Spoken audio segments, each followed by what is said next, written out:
versículos 6, 7 e 8.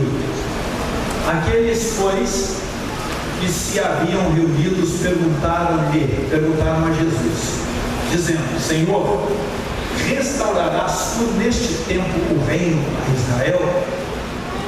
E disse-lhes o Senhor Jesus: não vos pertence saber os tempos ou as estações que o Pai estabeleceu pelo seu próprio poder, mas recebereis a virtude do Espírito Santo que há de vir sobre vós, e ser-me-eis testemunhas tanto em Jerusalém como em toda a Judeia e Samaria e até aos confins da terra. Eu pedi ao irmão Thales que lesse João capítulo 15, por conta da fala de Jesus naquele texto, onde ele diz que ele é a oliveira verdadeira, o Pai é o agricultor, nós somos os ramos ou as varas, e ele limpa todos os ramos que dão frutos para que sejam ainda mais produtivos, e aqueles que não produzem nada são cortados para não impedir a produtividade daqueles que estão produzindo. E ele assevera dizendo que sem ele nada podemos fazer. Nós iniciamos um novo trimestre de escola dominical hoje, e nós estaremos estudando nesse trimestre o livro de Êxodo. Nós iniciamos pela história de Israel no Egito, a escravidão e libertação, né? Tem um tema aqui, deixa eu só para não errar. O tema da nossa lição hoje foi o livro de Êxodo e o cativeiro de Israel no Egito. Reiterou para nós que Êxodo significa saída, e o povo lá no Egito, o irmão Gilmar fez um comentário, uma observação interessante do versículo 7 da leitura em classe. Versículo 7 diz que o povo de Israel, eles frutificaram e aumentaram muito e multiplicaram-se e foram fortalecidos grandemente, de maneira que a terra se encheu deles. Então, no tópico 2 da nossa lição, o item de número, a letra A, do item 1, diz: frutificaram e aumentaram muito, multiplicaram-se. Este foi um crescimento vertiginoso que Deus nos faz crescer na igreja em quantidade e qualidade. O irmão Gilmar, então, ele reforçou a ideia de que crescer é a semente produzir bastante. Agora, multiplicar é a semente dar sementes. Isso, irmão Gilmar, a semente produzir mais sementes ainda. E essa semana, quando nós começamos quinta-feira na oração, me veio uma frase na minha cabeça. Falei: Deus, eu estou cansado esses dias, eu estou meio extenuado, e eu estou ficando meio lelé da cuca. Está me vindo umas ideias meio malucas. E eu até falei aqui no final da oração, eu acho que quem estava aqui não entendeu nada, ou entendeu? Tomara que nem lembra. Eu levantei e falei o tema de Jeremias 33:3, e depois disse: agentes de Deus infiltrados para sabotar o inimigo. E o que será que é isso, né? Aí, poxa, Deus, o que é isso? Não, eu vou esquecer, isso foi só uma gafe que eu cometi na frente dos meninos aqui cedo. Eles, por respeito aos meus cabelos brancos, eles não vão rir e falar para ninguém. Mas não, isso ficou amadurecendo. A frase nem foi exatamente assim, mas ela foi aprimorada. E eu quis entender o que Deus queria comigo a respeito disso. Agentes de Deus infiltrados para sabotar o inimigo. Eu vou primeiro definir esses termos para que a gente entenda alguns significados. Primeiro, o que é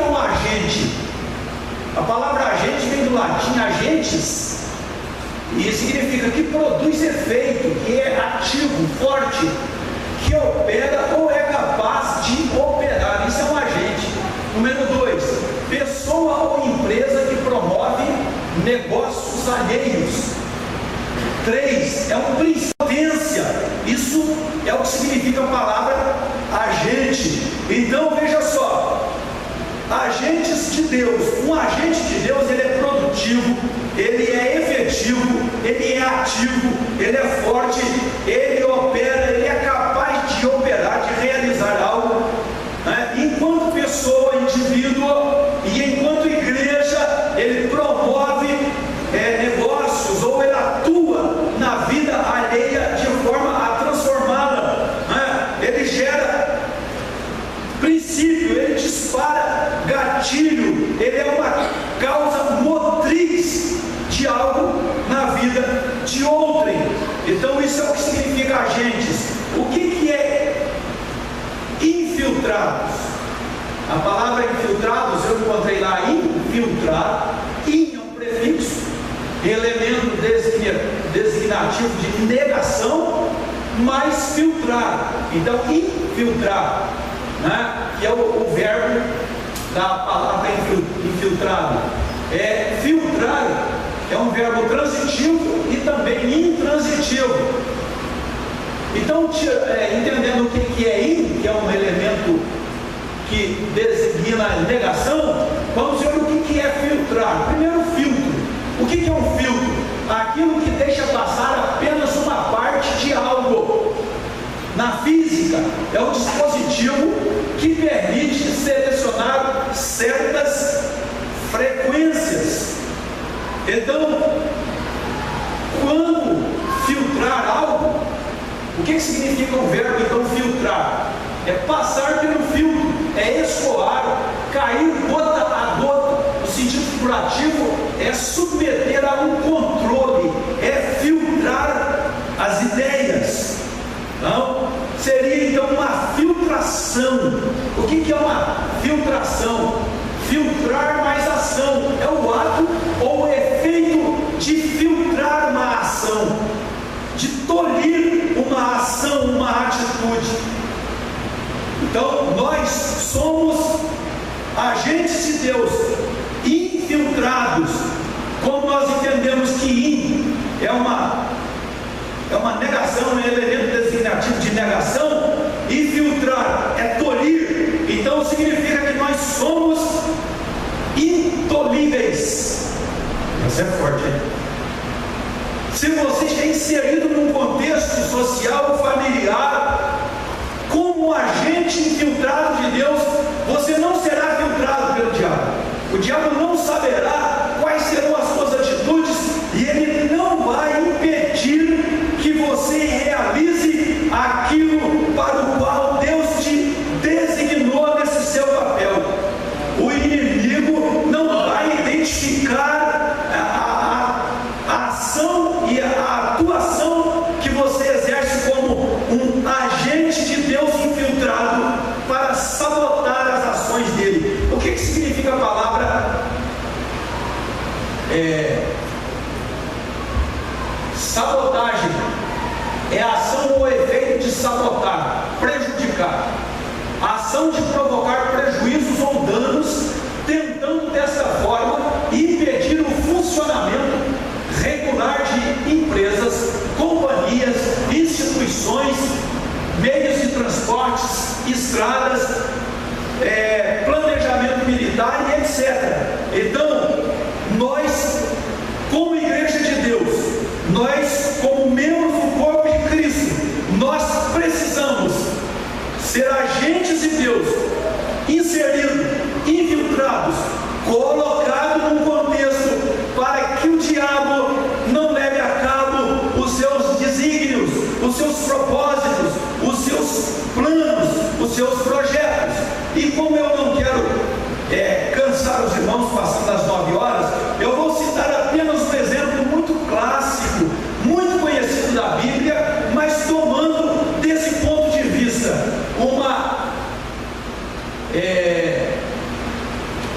agente de Deus, a menina israelita, uma agente de Deus na casa de Naamã. Aquela menina, vamos ler o texto, segundo livro dos Reis, capítulo 5, verso 1. Naamã, comandante do exército do rei da Síria, era grande homem diante de seu senhor e de muito conceito, porque por ele o Senhor dera vitória à Síria. Era ele herói de guerra, porém leproso. Eu não quero entrar nos meandros dessa situação, que nós já ouvimos muitas mensagens poderosas a respeito do estado de saúde, a condição constrangedora de sofrimento desse homem junto à sua família, de como ele era prestigiado, honrado, reverenciado no contexto social, diante do seu exército, diante do próprio rei, porém na sua casa, sozinho, junto da sua família, ao olhar para o seu próprio estado, a vida desse homem era uma vida frustrante. E essa menina, o versículo 2, eu dei uma abreviada no versículo. Tropas da Síria levaram de Israel uma menina que ficou a serviço da mulher de Naamã. Ninguém no mundo imaginaria que essa menina fosse capaz de promover tamanha revolução naquela casa e naquela família. Aquela menina, como escrava, roubada da companhia da sua família, desprovida do seu ambiente, do seu ancorador familiar, agora num contexto cultural completamente diferente, numa casa de cultura, de crenças totalmente opostas às suas crenças. Ela parecia ser uma menina absolutamente inofensiva. Eu tenho certeza que o diabo não dava o menor crédito para essa menina. Essa menina não oferecia uma única ameaça para o reino do diabo ali naquela casa e naquela família. Porém, o verso 3 diz que a menina, logicamente, no transcorrer dos dias, à medida que ela vai tomando mais pé da situação daquela família, na medida em que ela vai observando o sofrimento do seu senhor, logicamente, a angústia da sua senhora, ela vai percebendo uma abertura para que ela comunicasse naquela família, naquele lar, o milagre que Deus poderia realizar ali. Uma agente infiltrada na casa de Naamã para frustrar os desígnios do diabo, para aniquilar qualquer possibilidade desse homem Naamã ser curado ou de ter um encontro com Deus. Então a menina, ela se dirige à sua senhora e fala para ela: tomara, quem dera, antigamente caberia ali a expressão, oxalá estivesse o meu Senhor diante do profeta que está em Samaria, ele o restauraria da sua lepra. Se o meu Senhor, se o meu patrão estivesse diante do homem de Deus lá em Samaria, haveria um milagre. Essa menina pôde observar naquela casa rituais vazios de significado, crenças improdutivas, mas ela era um agente de Deus. Ela entende que está ali por um propósito de Deus na sua vida, não obstante ter sido levada como escrava, mas ela não se furta ao seu papel ali dentro daquela casa, e ela é tão convincente, ela é capaz de transmitir uma convicção tal nas suas palavras, que Naamã, obviamente a sua senhora, fala ao marido, e Naamã por sua vez leva isso diante do rei, o seu senhor, lhe dizendo no verso 4: assim e assim disse a menina, a escrava que está lá em casa. E a Bíblia diz que o brilho nos olhos de Naamã, a convicção, a alegria, a expectativa em Naamã propicia ao rei, ou disponibiliza no coração do rei, liberado para ir ao homem de Deus, enche-os de dádivas, de presentes existia uma carta através da qual ele reivindicava a cura, ele reivindicava a solução do problema desse homem, de Naamã.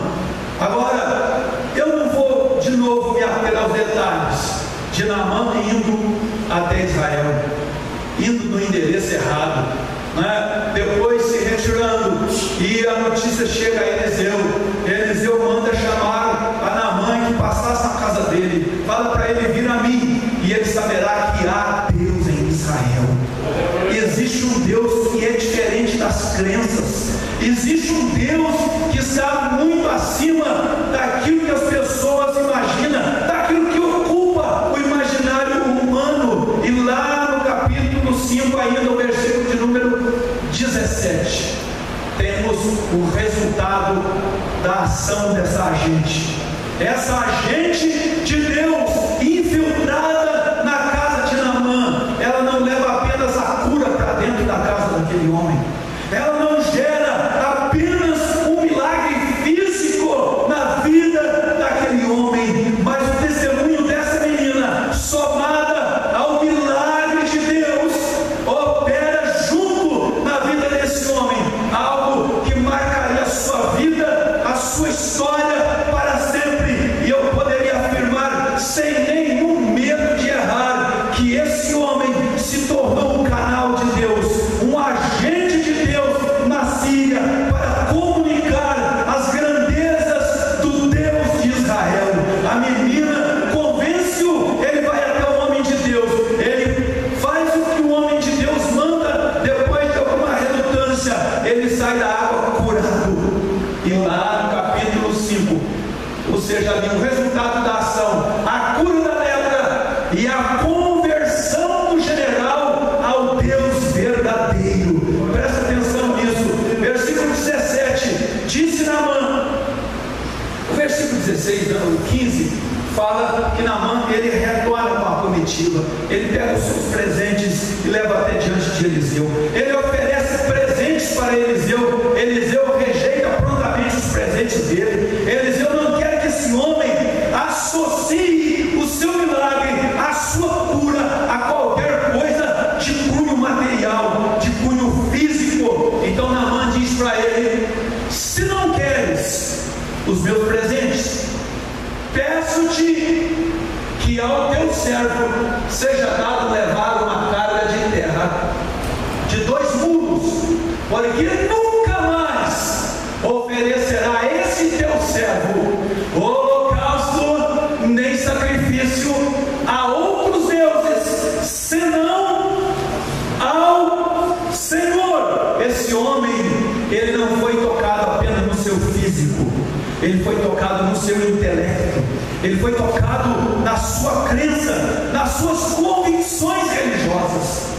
Esse homem, ele entende, ele percebe que há um Senhor absoluto, acima de todos os deuses, acima de todas as crenças. E esse homem, que até então era condecorado, e por conta das suas condecorações, exaltado, enaltecido, aplaudido, reverenciado, ele se dirige ao homem de Deus e diz: dê ao teu servo. Agora ele não é comandante, ele é servo. Ele quer servir, ele quer se tornar também num agente de Deus onde quer que ele seja colocado. Então ele diz, dentro das suas crenças, e naquela época acreditava-se que as divindades eram territoriais. Acreditava-se que o Deus que era Deus de Guaxupé não era Deus de Moçambique. Cada lugar tinha o seu próprio Deus.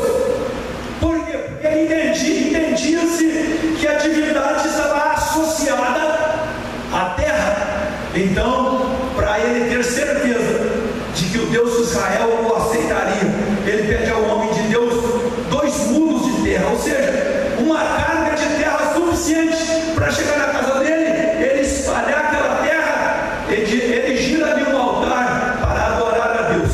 Lógico que a doutrina desse homem estava errada, ele ainda não tinha passado pela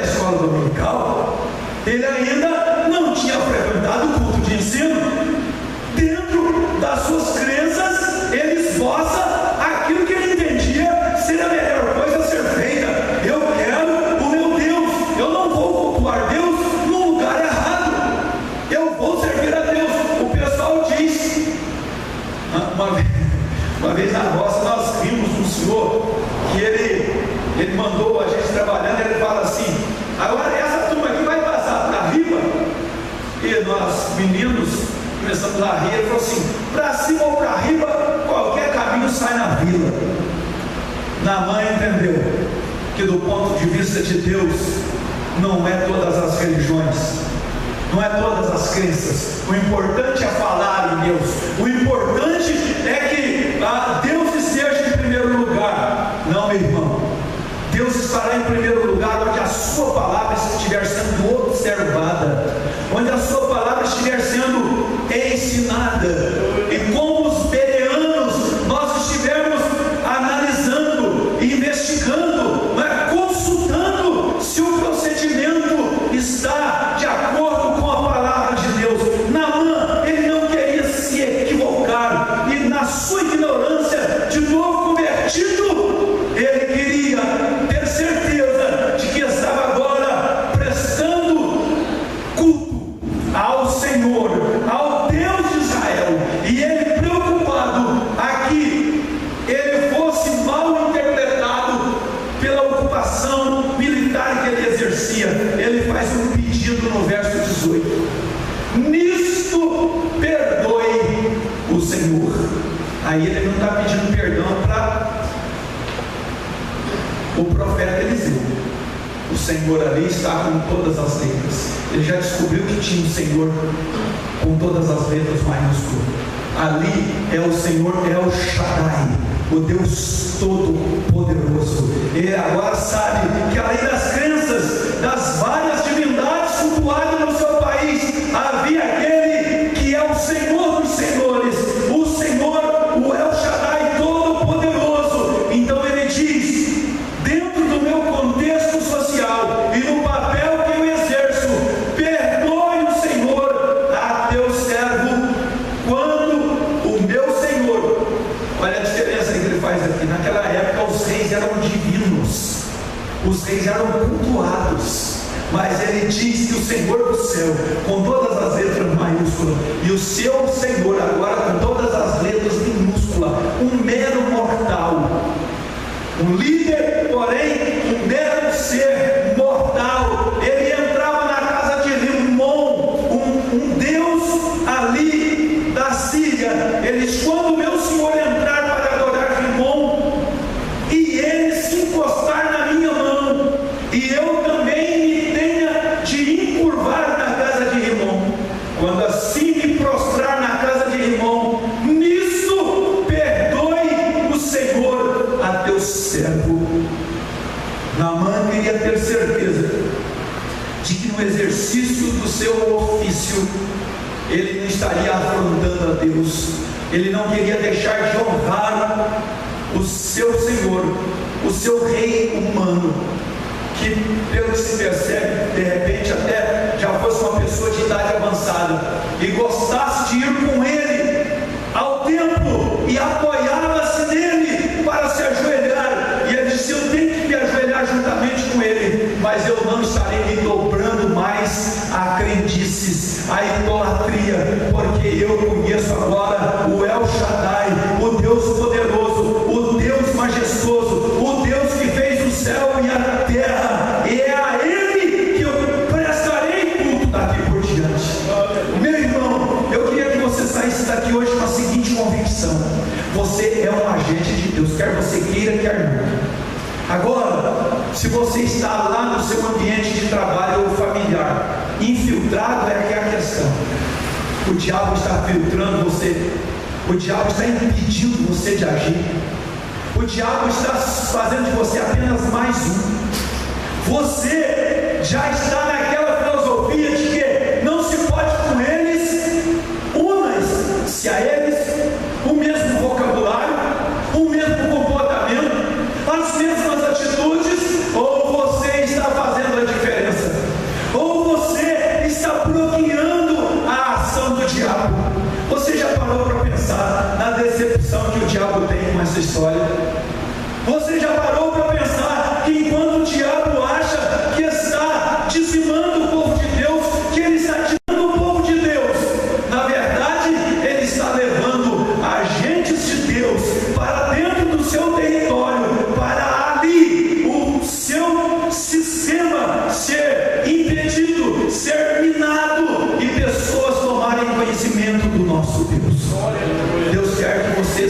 um agente dele, sim, para sabotar as ações do diabo, para impedir o agir do diabo, para quebrar um círculo vicioso na vida de pessoas, na vida da sua família. Fique de pé, por favor. Eu acho que, em primeiro lugar, que nós temos que ser um agente infiltrado de Deus é na nossa casa. Sabe por que na nossa casa? Quem tem acesso aqui em casa na geladeira? Quem pode aqui ir na geladeira da sua casa? Tem alguém que não pode? Se for na geladeira, dá problema? Quem pode ir aqui no guarda-roupa? De todo mundo em casa, do filho, da mãe, do pai, quem pode ir? Quem tem acesso ao quarto, tanto dos filhos como dos pais, e pode ir lá e impor as mãos sobre os travesseiros, sobre a cama e decretar uma bênção de Deus lá. Você pode fazer isso. Você é um agente de Deus. Você pode aniquilar a ação do diabo. Você pode bloquear a ação do diabo. Você pode ir para a despensa da tua casa ou lá para a geladeira. Lá tem uma garrafa de cerveja. Lá tem dentro dela lá um outro tipo de bebida alcoólica. Você pode ir lá, colocar as mãos e decretar em nome de Jesus: Senhor, liberta, cria, coloca nojo, repulsa na vida dessa pessoa quanto à bebida alcoólica. Você pode colocar a mão em cima de um maço de cigarro e decretar em nome de Jesus: Senhor, que aconteça algo, não é, na química desse cigarro que gere nojo, que gere repulsa na vida dessa pessoa que fuma. Você pode, como agente infiltrado de Deus, começar a quebrar um círculo vicioso. Entra ano e sai ano e a vida é a mesma. Você pode fazer toda a diferença dentro da tua casa, lá na firma onde você trabalha, na empresa onde você trabalha. Você pode começar a orar, você pode começar a pedir e decretar a bênção de Deus lá no ambiente, lá no local, e você ser um agente de Deus para abençoar as pessoas, para influenciar as pessoas. Mas, pastor, lá no ambiente onde eu trabalho, não é permitido falar de Jesus, mas é permitido viver Jesus. Você pode viver Jesus onde você estiver. Glória a Deus. Sabe por que os crentes foram chamados pela primeira vez de cristãos? Não era só por conta do que eles falavam, era por conta daquilo que eles viviam. Os crentes se pareciam com Cristo.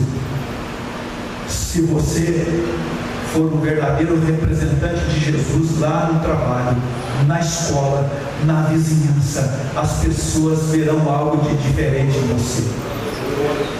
Tempos atrás eu vi um testemunho de um pastor que morou vizinho de um homem 10 anos. Por 10 anos esse homem pegava toda a folhagem do seu jardim e jogava no muro do pastor. Ele limpava, juntava os montes e jogava para lá. E o pastor foi aturando isso, guardava, sacava e jogava fora. E aquilo foi passando o tempo e ele orando, e ele orando, e ele orando. Quando passaram-se 10 anos, um dia o pastor foi para o culto. E aquele dia ele estava muito frustrado, porque o vizinho jogou, e ele viu o vizinho jogando. Ele olhou para o vizinho e não fez cara feia, não reprovou a ação, mas aquilo mexeu profundamente com ele. Ele foi para casa, tomou banho, foi para o culto. Chegou na igreja, ele dobrou os joelhos e bradou para Deus: Senhor, eu não aguento mais. 10 anos e a minha vida não representou nada para esse homem. 10 anos e a minha vida não disse nada para esse homem. O meu testemunho não tocou nele, Deus. Hoje foi a gota d'água, um monte de lixo, de folha seca que esse homem jogou no meu quintal. Eu não aceito mais isso, Deus. Eu repudio isso, Deus. E quando ele levantou da oração, o vizinho estava em pé lá atrás e disse: eu também não aguento mais. Eu fiz tudo para tirar o Senhor do sério, para me provocar, mas o seu Deus é um Deus poderoso. Eu quero esse Deus, eu quero o que esse Deus pode proporcionar na vida de uma pessoa. Eu preciso da paz que esse Deus dá.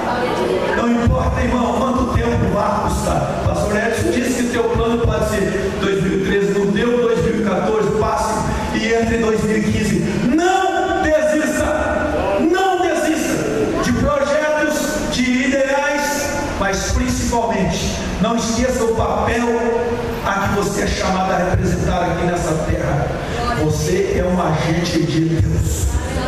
Eu queria que você dissesse para alguém que está do teu lado isso: meu irmão, você é um agente de Deus.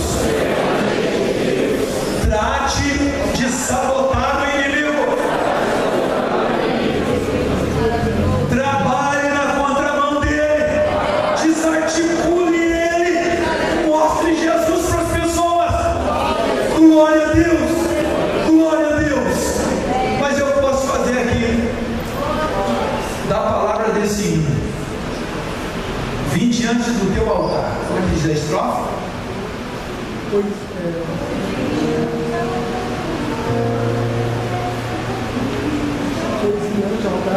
Vim ante ao altar minha bênção receber, pois vim ante o altar minha bênção receber, e nesta semana o decreto de vitória eu terei. Altar, irmãos, não é o púlpito, eu já disse isso aqui é só uma tribuna onde os homens de Deus ficam. Altar é um lugar que você vem numa rendição total a Deus.